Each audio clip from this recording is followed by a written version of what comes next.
سے ذکر کر رہے تھے جناب کرامت اللہ غوری صاحب یہاں پہ تشریف فرما ہوں گے. He comes every Tuesday. So nice and so kind of sir کہ آپ تشریف لاتے ہیں.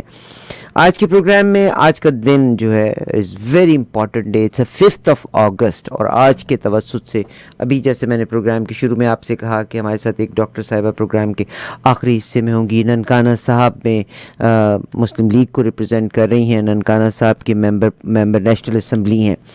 مگر پاکستان اس سے پہلے مختلف لوگ ہمارے ساتھ شامل بھی ہوتے رہے کہ کس طرح سے پاکستان میں انڈیا میں آرٹیکل 370 جو تھا اس کو ریووک کیا گیا تھا اور اس کے بعد انہوں نے کشمیریوں سے وہ حق لیا. مگر اگر سچ کی بات پوچھیں نا تو صورتحال پاکستان میں بھی وہ ایریاز ہیں وہاں پر بھی اب باہر کے لوگوں نے جا کے زمینیں خریدی ہیں. It's not only meant for the Kashmiris. تو بہرحال اس وقت تو اس کا پھر 5 اگست کو 2 سال پہلے جناب پاکستان میں جب چینج آف پاور ہوا تھا اور اس کے بعد کچھ عرصہ دنگے فساد رہے.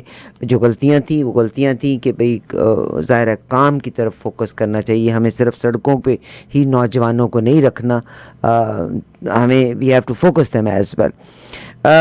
تو وہاں پر عمران خان صاحب کو اریسٹ کر لیا گیا. ظاہر ہے جو لوگ عمران خان صاحب ex prime minister of Pakistan ان سے محبت کرتے ہیں, انہوں نے کال دے دی کہ ہم 5 تاریخ کو ایک پھر اسٹرائک کریں گے. اسٹرائکس وغیرہ نہیں ہونی چاہیے, دیٹس واٹ اٹ از. مگر آئی فیل سیڈ کہ مجھے عمران خان پہ ترس آتا ہے کہ عمران خان کس پہ آپ نے یقین کر لیا. All people around you they were Crooks. They were all crooks. I'm so sorry. I mean, اب آپ دیکھ لیجیے گا شاہ محمود قریشی صاحب بھی چھٹ گئے, جاوید چودھری بھی چھٹ گئے, بہت سے لوگ اپنی اپنی کہانیاں, اب طرح طرح کی کہانیاں, جتنے منہ اتنی باتیں سننے کو ہمیں مل رہی ہیں. مگر ظاہر ہے اٹس اے کنسرن. حسن عابدی صاحب کے حوالے سے بھی 5 اگست بڑی امپورٹنٹ ہے اور میرے پاس جو شخصیت ہے وہ معلومات کا خزانہ ہے. جناب کرامت اللہ غوری صاحب, سر سب سے پہلے تو بہت شکریہ کہ آپ کے تشریف لائے.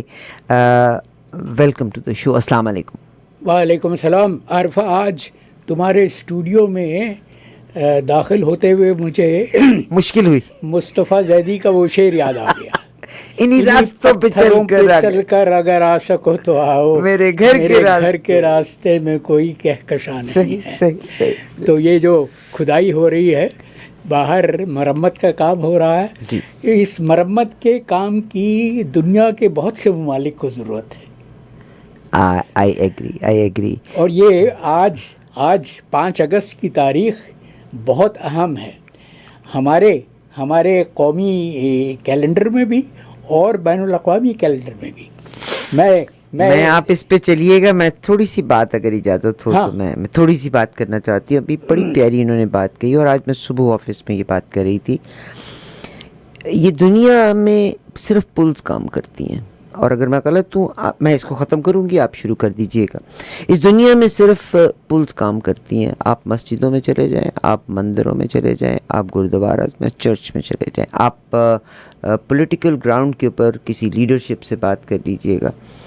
ہمارا یہ جو آفس کی بلڈنگ جس جگہ پہ ہے, it's a beautiful premises but unfortunately we pay monthly, ایک مینٹیننس فی ہم پے کرتے ہیں. Every year they increase. We did not need جو کام باہر ہو رہا ہے, ہمیں اس کی قطعاً ضرورت نہیں. آپ ہمیشہ آتے تھے ہمارے فٹ پاتھ, ہمیں جہاں کام کی ضرورت ہے وہ ہمارا ڈرائیو وے تھا. ٹھیک ہے. اچھا, اب یہ ہوا کہ جو لوگ اوپر ہیں اب ٹھیک, ان کی پلز ہوں گی, ان کے تعلقات ہوں گے, انہوں نے اپنا کک بیک لیا ہوگا. تو they did something which was not needed. It was waste of money. بالکل. Canada is such a beautiful country, یہاں پہ ریسائکلنگ کا رجحان ہے. تو جس چیز کو انہوں نے ٹوٹل گرا کے دوبارہ بنا رہے ہیں, اٹ واز ناٹ نیڈیڈ. مگر جس نے لیا اس کا اس میں کٹ تھا. It is absolutely unnecessary. میں 100% تم سے اتفاق کرتا ہوں. یہاں بھی بلڈرز مافیا بہت مضبوط ہے. Thank you. اور وہ سیاستدانوں کو بقول شخص اپنی جیب میں رکھتے ہیں. بالکل صحیح کہا. یہ کام بغیر سرپرستی کے نہیں ہوتے. بالکل صحیح. تو وہ جو قانون ساز بیٹھے ہوئے ہیں وہ ان کا ساتھ دیتے ہیں اور تمہیں یہ اسی طرح کی کارروائیاں نظر آتی ہیں. میں چین میں بھی رہا ہوں, میں نے دیکھا, میں جاپان میں بھی رہا ہوں, اور آج جاپان کی تاریخ کے حوالے سے بہت اہم دن ہے. آج بڑا امپورٹنٹ دن ہے. ہم میرا خیال وی شوڈ اسٹارٹ ود یوم استحصال سے اسٹارٹ کرتے ہیں. میں بھی گنوانا شروع کرتا ہوں. جی 5 اگست کا تم نے حوالہ دے دیا کہ ہماری قومی تاریخ میں, کیلنڈر میں یہ دن اہم ہے اس لیے کہ آج عمران خان کی قید کو 2 سال ہو گئے. 5 اگست کو پچھلے برس بنگلہ دیش میں حسینہ واجد کی آمریت کا تختہ الٹا تھا. اس میں کوئی, میں اعداد و شمار دیکھ رہا تھا, 1500 تقریباً جوان مارے گئے تھے. وہ جو 7 روزہ احتجاج تھا جس کو حسینہ واجد نے طاقت کے بل پر کچلنا چاہا, اس کو بنگلہ دیش کے غیور عوام نے اور خاص طور پہ نوجوانوں نے اپنے جذبہ حریت سے اس کو پسپا کر دیا. 5 اگست 2019 کو, آج سے 6 برس پہلے, مودی سرکار نے بھارت کے آئین میں جو ان کے مقبوضہ کشمیر کی جداگانہ حیثیت تھی, آرٹیکل 370 کو یک جنبش قلم اس کو منسوخ کر دیا تھا. صحیح. 5 اگست آج سے 30 برس پہلے آغا حسن آبدی کا انتقال ہوا تھا. اور آغا حسن آبدی تاریخ ساز شخصیت تھے. میری تو ان سے کئی جگہ ملاقات ہوئی. بہت ہی خلیق انسان تھے, انتہائی ملنسار, اور جو سب سے بڑا ان کا وصف تھا وہ یہ کہ انسانیت کے لیے جذبہ ہمدردی ان میں کوٹ کے بھرا ہوا تھا.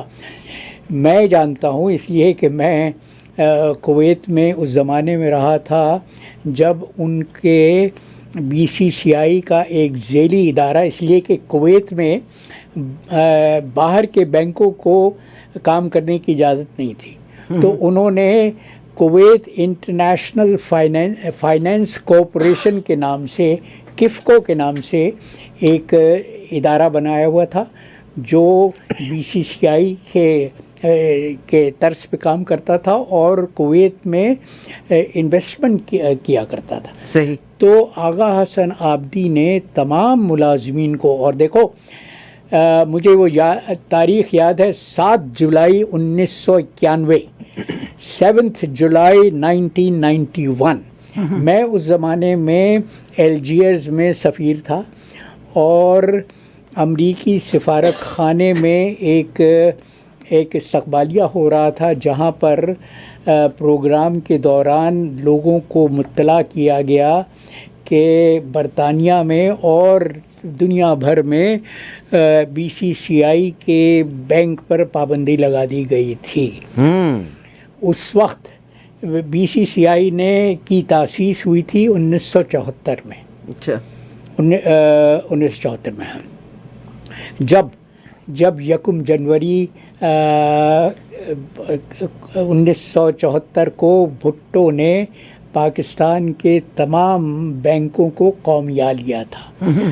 اس کے بعد آغا حسن آبدی نے متحدہ عرب امارات اور بلکہ ابو ظبی کے شیخ زید بن سلطان النہیان کے والد اس وقت ابو ظبی کے سربراہ تھے اور ان کے متعلق مشہور تھا کہ وہ اپنا پورا سرمایہ اپنے تکیے کے نیچے رکھتے تھے.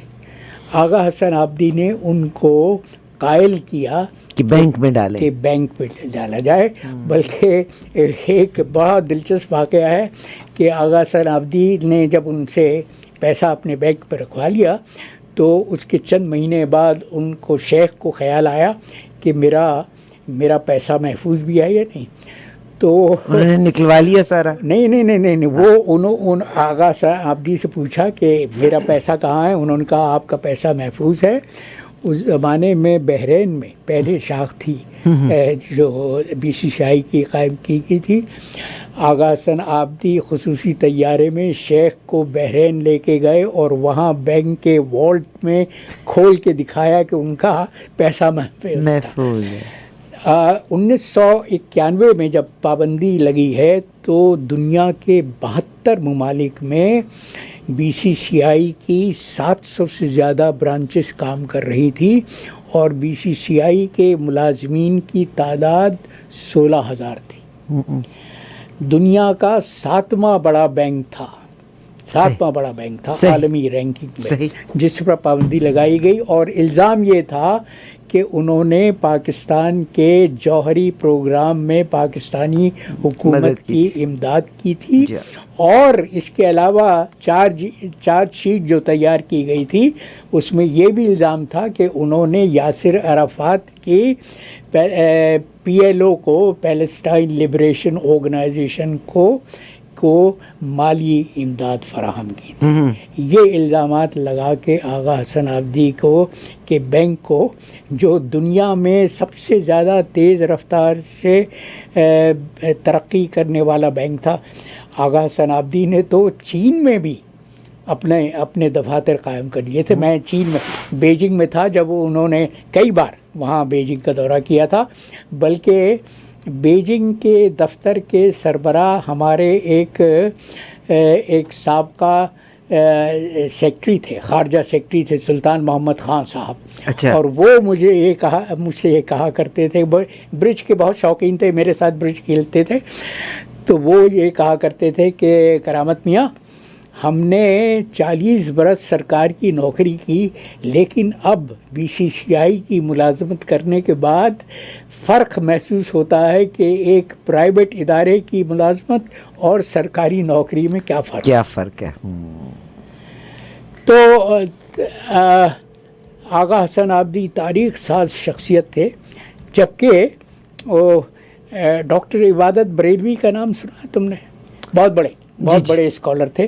ڈاکٹر عبادت بریلوی کا اصل نام تھا عبادت یار خان. وہ خورجے کے پٹھان تھے. اچھا. اور ان کے چھوٹے بھائی ڈاکٹر نصرت یار خان میرے زمانے میں کویت یونیورسٹی میں پروفیسر تھے. آج بھی وہ ماشاءاللہ اوٹوا میں مقیم ہیں، اوٹوا میں رہتے ہیں. اچھا. ہاں. آپ کی ملاقات ہوتی ہے؟ تو میری ملاقات ہوتی ہے اس لیے کہ ان کی بیگم سے میری رشتہ داری بھی ہے ایک طرح کی، کہ ان کی بیگم میرے ابا کے پہلی بیوی کی جن کا انتقال ہو گیا تھا بچے کی پیدائش میں، وہ ان کی بھانجی تھی. ان کی بھانجی کی بیٹی ہے. ٹھیک. تو آغا حسن آبدی کو کوئی بینکنگ سے کوئی دلچسپی نہیں تھی. انہوں نے اپنے والد جس ٹرسٹ میں وہ کام کرتے تھے ان کے والد اس میں کام کرنے کی خواہش کا اظہار کیا تھا. لکھنؤ یونیورسٹی سے MA اور LLB ایک ساتھ کیا تھا. اور وہ یہ چاہتے تھے کہ راجہ صاحب محمود آباد کی جو جاگیر تھی اس میں کے لیے وہ کام کرنا شروع کر دے. ان کے والد بھی اسی جاگیر کے ٹرسٹ کے لیے کام کرتے تھے. ڈاکٹر عبادت بریلوی نے لکھا ہے وہ اس لیے کہ وہ ان کے ہم جماعت تھے. انہوں نے کہا کہ میں نے آغا حسن آبدی سے یہ کہا کہ یار تم کیوں راجہ صاحب محمود آباد کی جاگیر کے میں اپنی عمر ضائع کرنا چاہتے ہو؟ جاؤ. اس زمانے میں حبیب خاندان نے حبیب بینک کھولا تھا جس کا صدر دفتر بمبئی میں تھا. تو عبادت بریلوی نے کہا کہ راجہ صاحب محمود آباد سے سفارش کا خط لکھواؤ اور حبیب سیٹھ کے پاس چلے جاؤ، وہ تمہیں بینک میں افسر لگا دیں گے. اس طرح سے آغا حسن آبدی کے بینکنگ کیریئر کا آغاز ہوا. اس کے بعد انہوں نے یونائٹڈ بینک جوائن کیا، یونائٹڈ بینک کا آغاز کیا تھا. اور یونائٹڈ بینک کے بعد سے انہوں نے BCCI کی تاسیس کی. تو یہ اور لیکن بی جس میرا جو قلق ہے وہ یہ کہ آغا حسن آبدی کا انتقال جب ہوا ہے تو سرکار کی طرف سے کوئی نمائندہ ان کے جنازے میں نہیں گیا تھا. یہ اس شخص کا جنازہ تھا جس نے پاکستان کی مالی امداد کی. صحیح. مگر یہاں پر میں بلکہ عامر سے میں چاہتی ہوں کہ عامر اس کو دکھا بھی دیں اپنی زندگی کے اس شخص نے جس نے بے انتہا کام کیا تھا ظاہر ہے بی سی سی آئی کی ترقی کے لحاظ سے. مگر 1988 میں آغا حسن آبدی نے بیماری کے سبب بی سی سی آئی سے ریٹائرمنٹ لے لی تھی کہ بینک پر پاکستان کے جوہری. اب جیسے ڈاکٹر عبدالقدیر خان کی بات کر لیں تو پاکستان کی انوالومنٹ کا اظہار ہو گیا تھا اور اس میں کیونکہ ان کا تعلق بھی پاکستان سے تھا اس بینک پر پاکستان کے جوہری پروگرام اور فلسطینی حریت پسندوں کے لیے سرمایہ فراہم کرنے مختلف ممالک کے سربراہان اور جرائم پیشہ افراد کا کالا دھن سفید کرنے کے سمیت بہت سارے الزامات. اور یہ کسی اور نے نہیں لگائے تھے, امریکہ نے یہ الزامات لگائے تھے. امریکن سینٹ نے بھی قطع کلامی ہو رہی ہے. باقاعدہ سینٹ کی ایک تحقیقاتی کمیٹی قائم کی تھی جس کے سربراہ تھے جان کیری صاحب جو بعد میں اوباما کے دور میں سیکریٹری آف اسٹیٹ بنے تھے. 5 جولائی 1991 کو انگلینڈ, لکسمبرگ, کیمن آئیلینڈز, امریکہ, فرانس, اسپین, سوئٹزرلینڈ میں بی سی سی آئی کے اثاثوں کو منجمد کر دیا گیا تھا اور امریکہ نے پاکستان پر دباؤ ڈالا تھا. اور اب یہاں پہ آپ دیکھیں ڈاکٹر عافیہ کی بات کر لیں, آپ ذکر کر لیں جو ہمارے ڈاکٹر عبدالقدیر خان کا ذکر کر لیں تو ظاہر ابھی بھی ایران کے ساتھ پاکستان کو کہا جاتا ہے کہ انوالو تو کیا جاتا ہے نا کہ جو ٹیکنالوجی دی وہ پاکستان نے نارتھ کوریا کو اور ایران کو پاکستان. تو پاکستان یہ وہ ہیروز ہیں جنہوں نے رول پلے کیا تھا. تو امریکہ نے پاکستان پر دباؤ ڈالا تھا کہ آغا حسن آبدی کو تفتیش کے لیے امریکہ کے حوالے کیا جائے مگر پاکستان نے انہیں امریکہ بھیجنے سے انکار کر دیا تھا. ریٹائرمنٹ کے بعد بی سی ایس آئی کی جو سربراہی صالح نقوی صاحب نے سنبھالی تھی. صالح نقوی صاحب ان کو ابو ظبی کی حکومت نے گرفتار کر کے امریکہ کے حوالے کر دیا تھا. صالح نقوی صاحب نے 8 برس ان کو ابو ظبی سے اریسٹ کیا گیا تھا اس لیے کہ ابو ظبی میں ان کا جو ریجنل ہیڈ کوارٹر تھا وہ ابو ظبی میں تھا. صالح نقوی صاحب بہت ہی نستعلیق انسان تھے بہت ہی مگر وہی بات ہے نا دیکھیے یہ تو ان پریشرز کی بات کریں these are the pressures by America. اس وقت بھی امریکہ نے جو ٹیرف کا معاملہ چلایا ہوا ہے G7 کے سارے کنٹریز نے گھٹنے ٹیک دیے ایکسیپٹ کینیڈا. تو امریکہ کا پریشر تھا اور جناب صالح نقوی صاحب نے ان کو ابو ظبی سے امریکہ کے سپرد کیا تھا. رہائی کے بعد پاکستان آئے, بی سی سی کے رفائی کاموں کی سربراہی سنبھالی.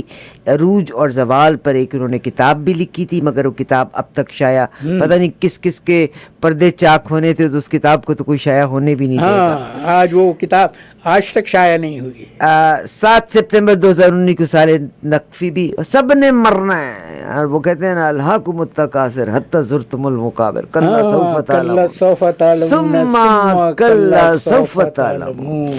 تو یہ ہے زندگی کی کلا لتعلمون علم الیقین ثم لترون الجحیم ثم لترونها عین الیقین. بالکل اپنی آنکھوں سے دیکھ لو. ہاں دیکھ, لیکن جب تک طاقت کا گھمنڈ رہتا ہے نا اس وقت تک وہ جو قرآن کہہ رہا ہے کہ ان کی آنکھیں ہوتی ہیں لیکن دیکھ نہیں سکتے, ان کے کان ہوتے ہیں. 5 اگست کے لحاظ سے نکالتے ہیں ایک اور بہت ہی تاریخی واقعہ جو اس تاریخ سے منسلک ہے بی وہ ہے ہیروشیما پر جب امریکہ نے پہلا ایٹمی بم پھینکا. جاپان میں دیکھو, جاپان میں اور ہمارے وقت میں ان دنوں جبکہ ہم ڈے لائٹ سیونگ ٹائم پر ہیں 13 گھنٹے کا فرق ہے. جی سر. اس زمانے میں ڈے لائٹ سیونگ ٹائم کا کوئی تصور نہیں تھا تو 14 گھنٹے کا فرق تھا. میں ہیروشیما جا چکا ہوں, میں نے وہ پیس پارک دیکھا, میں نے وہ بینک کی عمارت بھی دیکھی ہے جس کی سیڑھیوں پر ایک شخص بیٹھا اپنے بوٹ کے تسمے باندھ رہا تھا. اس وقت دھماکہ ہوا اور اس کی شبیہ پوری سیڑھیوں پر نقش ہے. تو امریکہ میں 5 اگست کی تاریخ تھی، جاپان میں 6 اگست کی صبح ہو چکی تھی جب پہلا ایٹمی بم گرایا گیا ہیروشیما پر.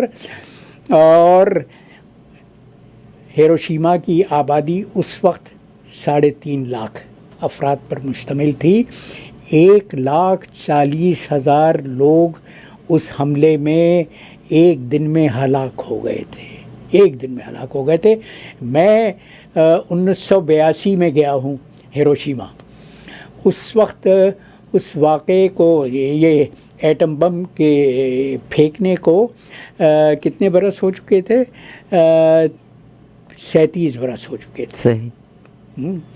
اس وقت تک مجھے ہیروشیما کے میئر نے بتایا تھا کہ اس وقت تک اکثر جاپانی جوڑوں کے ہاں بچے پیدا ہوتے تھے جو پیدائشی طور پر معذور ہوتے تھے. ڈسیبلڈ بچے.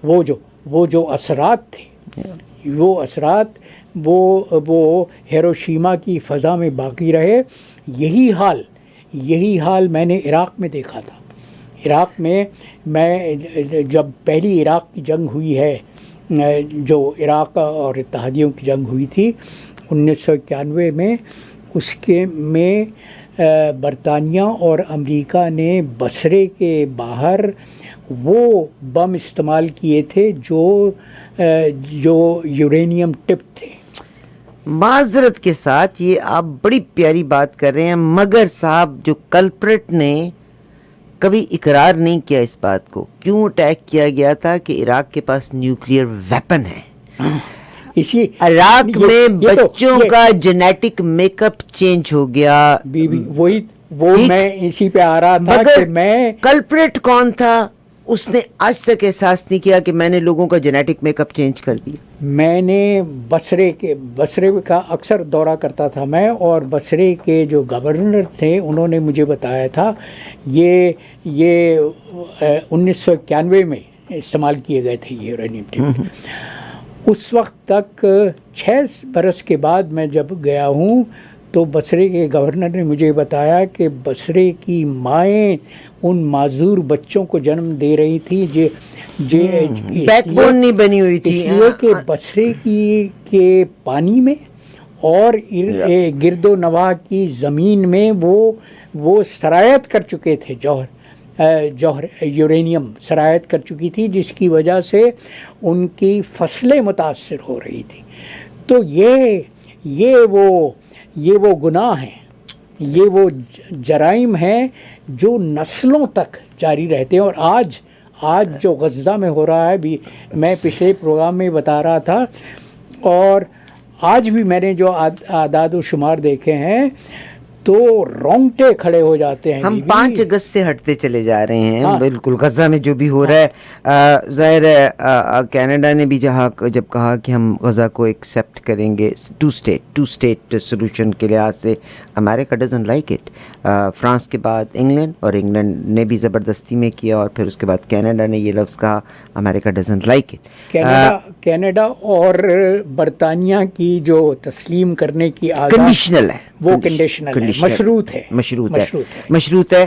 مگر میں یہ کہتی ہوں حماس کس کے لیے کام کر رہا ہے؟ حماس نے 1 اکتوبر کا واقعہ کیا، اس کے بعد آج تک اینٹ سے اینٹ بچ گئی، ماؤں کی جھولیاں لٹ کے رہ گئیں. میں سر آپ نے 5 اگست میں امریکہ کا ہیروشیما پہ بام گرانے کا کہا. جب برا کہا جاتا ہے تو وہ کہتا ہے امریکہ اس بات کی بڑی پرائیڈ لیتا ہے کہ اگر وہ بام نہ ڈالتا گراتا تو 2nd ورلڈ وار کا اختتام نہیں ہونا تھا. 3 دن کے بعد ناگاساکی پر دوسرا بم پھینکا گیا تھا، اور 10 اگست کو جاپان نے ہتھیار ڈال دیے. اور پھر جاپان نے تب سے لے کے آج تک جو قیمت چکائی، ابھی ٹیرف لگے ہیں تو جاپان کو ایکولی بیڈ ٹریٹ کیا گیا، وچ از اے بگ سرپرائز کہ ایک ملک نے اپنی فوجیں تلف کر دی، اپنی ہر چیز تلف کر دی. Today this is what they got reward. مگر یہ جو 5 اگست کا دن ہے، اس میں ہر جگہ پہ بام بھی گرا. آپ بات کر لیں جناب آغا حسن آبدی صاحب کی، دا مین ڈڈ اے لاٹ، ہاؤ اٹ اینڈڈ. 5 اگست کی اگر آپ بات کر دیں ہیروشیما کے بام کی، 5 اگست آرٹیکل 370 کے ریووک کرنے کی مجیب الرحمان اور ان کے بعد بیٹی کی حکومت, 5 اگست ایک اور ایٹم بم بنگلہ دیش میں, اینڈ 5 اگست کو عمران خان صاحب کو بھی اریسٹ کیا گیا. اچھا, اب آرٹیکل 370 کے ریووک ہونے کی بات کر لی جائے. انڈیا نے کوئکلی, اور اس کے بعد کیونکہ ہم نے عمران خان صاحب کی طرف ان کی بھی بات کرنی ہے, 3 چیزوں کو ہم نے کور کر لیا. آرٹیکل 370 کو ریووک کرنے کے بعد, مگر اگر انڈیا کو دیکھا جائے تو جب سے ہندوستان بنا, ہندوستان نے بہت ساری چیزوں کو سر ختم کیا تھا. ہندوستان نے جاگیردارانہ نظام کو بھی ختم کیا, انہوں نے نوابی نظام کو بھی ختم کیا, انہوں نے سلطنت کو اولیت دی, فوقیت دی, انہوں نے نظام کو اولیت دی, ٹھیک, انہوں نے جمہوری نظام کو جڑیں پکڑنے دیا گیا. دیکھو پاکستان کے سب سے بڑے مخالف جو کانگریس میں تھے وہ سردار ولبھ بھائی پٹیل تھے, گجرات کے تھے, ہاں ہندوستان کے گجرات کے تھے. انہوں نے لیکن جو اچھا کام کیا اس کی تعریف کرنی چاہیے.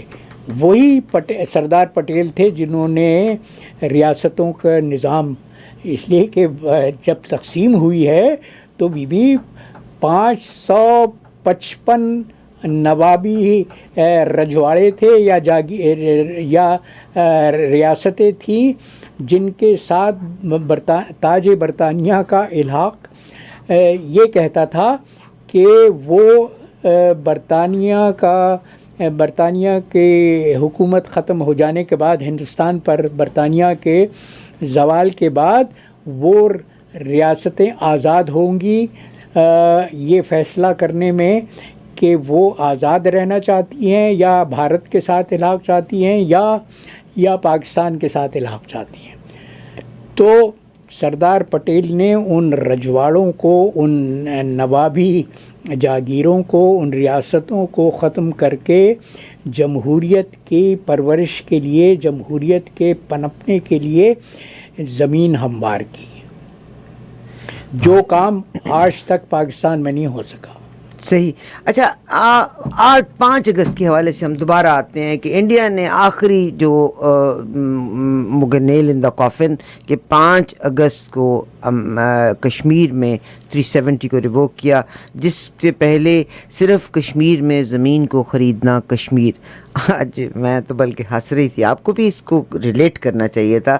آج 5 اگست کو ہی, بلکہ 4 اگست کو ہی امریکہ نے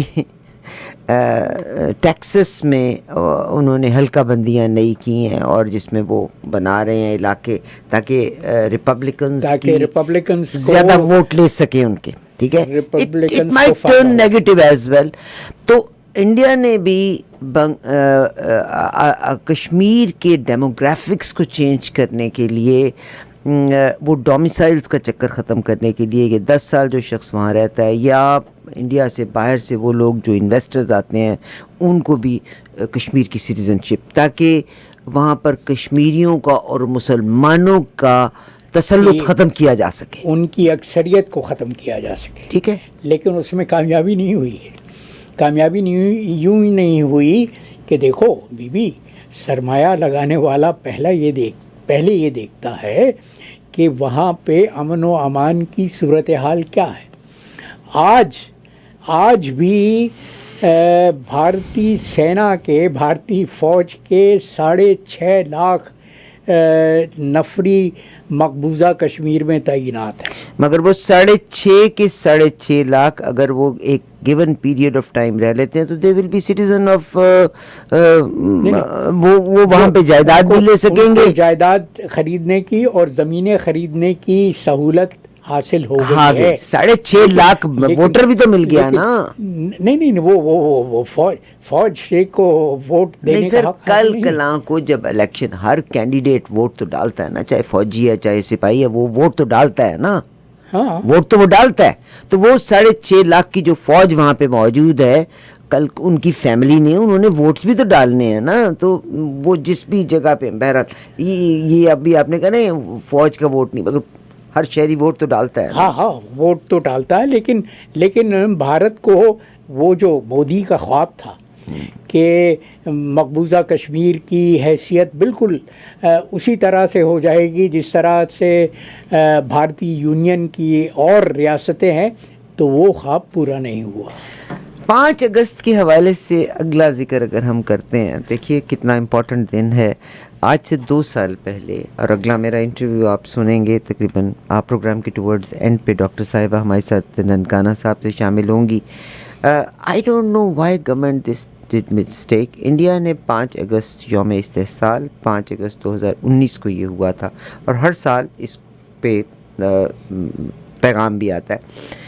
پاکستان میں 5 اگست آج سے 2 سال پہلے، یہ 25/24/2023 5 اگست کو عمران خان صاحب کو اریسٹ کرنے کے بعد ہی از ان دا جیل فار 2 ایئرس، مگر فیصلے بھی ہوئے۔ میں بالکل اور کسی کو برا نہیں کہوں گی، میں اتنا ضرور کہوں گی وہ جو کلپریٹ تھے ان کو فارغ کر دیا گیا، جس میں فواد چودھری بھی ہیں، جس میں قریشی صاحب بھی ہیں، اور بھی بہت سے لوگ ہیں، مگر ڈاکٹر یاسمین کو سب سے پہلے، اس عورت نے جتنی زندگی کو، جس کے ساتھ، جن لوگوں کے ساتھ انہوں نے فیورز کیے ہیں، کہتے ہیں کہ کئی خون کی ضرورت ہوتی تھی، یہ اپنے بچوں سے، ان کے بچوں کا بی نیگیٹو بلڈ ہے، بچوں سے بھی یہ خون دلوایا کرتی ہوتی تھی۔ اب ان کو آپ، and she is a cancer patient, نکال دیتے ہیں ان کو۔ عمران خان صاحب کے حوالے سے ان کی party is totally divided, there is no leadership in the party at the moment, and Imran Khan صاحب از بیہائنڈ دا بارز۔ 2 سال پہلے کیا گورنمنٹ کے دماغ میں سوچی، دے کوڈ ہیو اریسٹڈ ہم آن دا 6th۔ آج وہ کلیریفیکیشن دیتے پھر رہے ہیں کہ عمران خان کی پارٹی کو آج کے دن پہ یہ نئی احتجاج کی کال، میں بھی ذاتی طور پہ کرنا چاہتی ہوں کہ بہت چھٹیاں بھی نہیں ہونی چاہیے، احتجاج نہیں ہونا چاہیے، پراپر طریقے سے احتجاج ریکارڈ کیا جانا چاہیے۔ اس کے بارے میں 5 اگست عمران خان صاحب، ان کو اریسٹ کیا جانا اور 2 سال کا گزرنا، بیوی ملک میں مکمل فسطائیت کا راج ہے، پوری دنیا میں ہی۔ نہیں پوری دنیا، اگر پوری دنیا خراب ہے تو کوئی ضروری نہیں ہے کہ میں بھی خراب ہوں، کوئی لازم و ملزوم نہیں ہے کہ پاکستان بھی دنیا کی صف میں شامل ہو جائے۔ ہماری ایک جداگانہ حیثیت ہے، ہماری ایک شخصیت ہے جسے ہم نے آج تک سنوارنے کی کوشش نہیں کی۔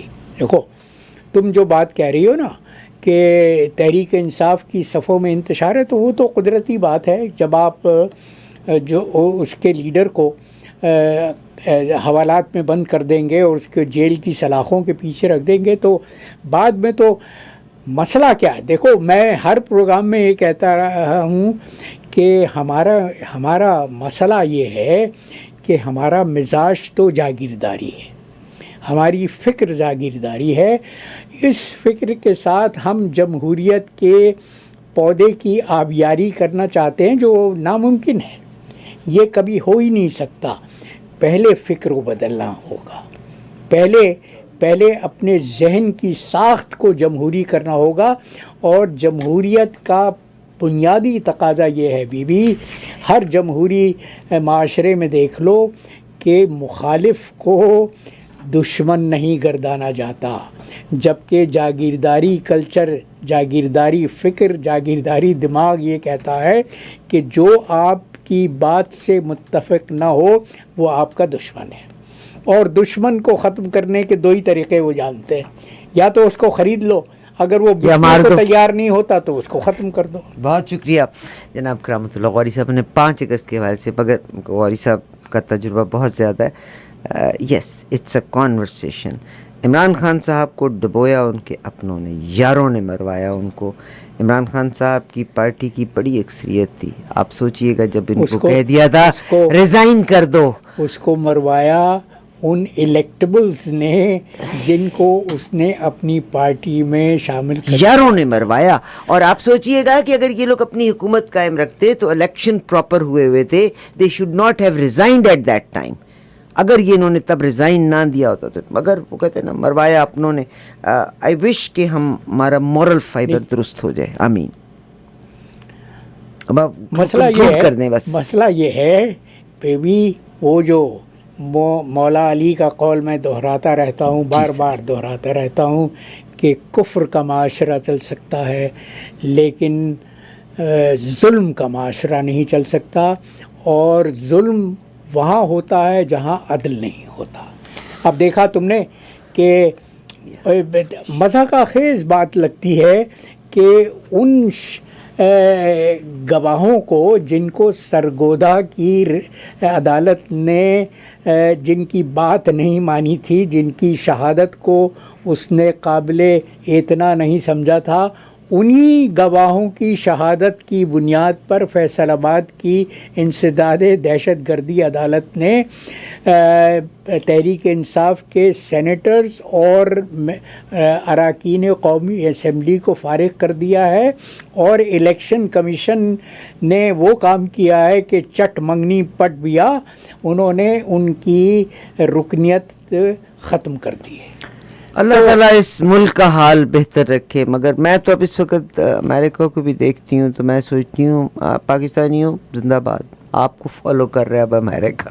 نہیں وہ تو ٹرمپ نے تو We have to finish now. وہ جو دو صدیوں میں امریکہ نے کام کیا تھا، اپنی ساکھ بنائی تھی، بس دنیا دنوں میں کے لیے ایک قابل تقلید ملک تھا امریکہ، ریاست ہائے متحدہ امریکہ.